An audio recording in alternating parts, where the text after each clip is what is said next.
వేలాది మంది విద్యార్థుల సమక్షంలో ఈనాడు ఈ విద్యా వారోత్సవాలను నిర్వహిస్తూ ముఖ్యంగా ఔటర్ రింగ్ రోడ్డు లోపల కోర్ అర్బన్ రీజియన్ 1,34,00,000 జనాభా నివసిస్తున్న ఈ ప్రాంతాన్ని వివిధ నియోజకవర్గాలు, వివిధ జిల్లాలు, వివిధ రాష్ట్రాల నుంచి లక్షలాది మంది కుటుంబాలు ఇక్కడికి ఉద్యోగ ఉపాధి అవకాశాల కోసం వచ్చినప్పుడు వాళ్ళ పిల్లలకు మెరుగైన విద్యా ఉద్యోగ సాంకేతిక నైపుణ్యాన్ని అందించడానికి అవసరమైన మౌలిక వసతులను ఏర్పాటు చేయాలి. దానికి సంబంధించి వివిధ ప్రాంతాలలో అందుబాటులో ఉన్న ప్రభుత్వ భూములను సేకరించి ఈనాడు 1,700 కోట్ల రూపాయల అభివృద్ధి ప్రణాళిక కార్యక్రమాన్ని ఈరోజు మనం ప్రారంభించుకుంటున్నందుకు నేను చాలా సంతోషిస్తున్నా. విద్యాశాఖ అధికారులను మనస్ఫూర్తిగా నేను అభినందిస్తున్నా.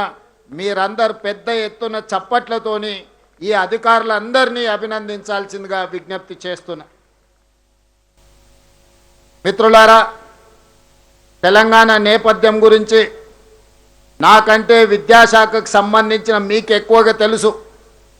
ఆనాడు ఉమ్మడి రాష్ట్రంలో తెలంగాణ ప్రాంతం గురవుతున్న వివక్షను గుర్తించి 69 తొలి తెలంగాణ ఉద్యమం కావచ్చు, లేదా 2009 మలి తెలంగాణ ఉద్యమంలో కావచ్చు, కాకతీయ ఉస్మానియా యూనివర్సిటీలు, వివిధ జిల్లాలలో ఉన్న యూనివర్సిటీలతో పాటు కళాశాలలు, విద్యార్థులు ఉవ్వెత్తున తెలంగాణ ఉద్యమాన్ని ముందుకు ఉరికించిండ్రు. కాబట్టి ఈనాడు తెలంగాణ రాష్ట్ర కళ సాకారమైంది. ఆ నిజమైన తెలంగాణ రాష్ట్రంలో ఈరోజు మనం నిర్ణయాలు తీసుకోగలుగుతున్నాం. ఇవాళ విద్యార్థులారా, విద్యార్థులు వాళ్ళ చదువులు, వాళ్ళ కళాశాలలో సమస్యలనే కాదు, తెలంగాణ సమాజం ఎదుర్కొంటున్న వివక్ష కావచ్చు, తెలంగాణ రాష్ట్రానికి రావాల్సిన నిధులు కావచ్చు, నియామకాలు కావచ్చు, తెలంగాణ రాష్ట్ర రాజకీయ ప్రాతినిధ్యం కావచ్చు, ఎప్పుడైతే సమస్య వచ్చిందో ఈ సమస్యకు పరిష్కారం శాశ్వతంగా చూపించలేదో, ప్రతి సందర్భం తెలంగాణ సమాజానికి వచ్చిన సమస్యను తమ సమస్యగా భావించి ఈ ఉస్మానియా కాకతీయ విద్యార్థులు ఉద్యమం బాట వైపు నడిచిండ్రు.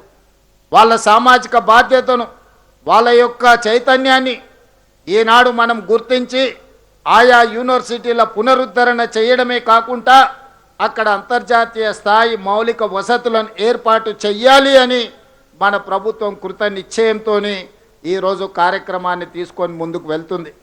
మిత్రులారా, మీకు అందరికీ తెలుసు, యూనివర్సిటీలను నిర్లక్ష్యం చేస్తే, విద్యను ఒకవేళ నిర్లక్ష్యం చేస్తే తెలంగాణ సమాజం బలహీనపడుతుంది. ప్రపంచ దేశాల ముందు మనము ఆర్థికంగా, సామాజికంగా వెనుకబాటుతనానికి లోనయ్యి చివరికి మనము అచేతనావస్థకి చేరుకునే పరిస్థితులు ఉన్నాయి.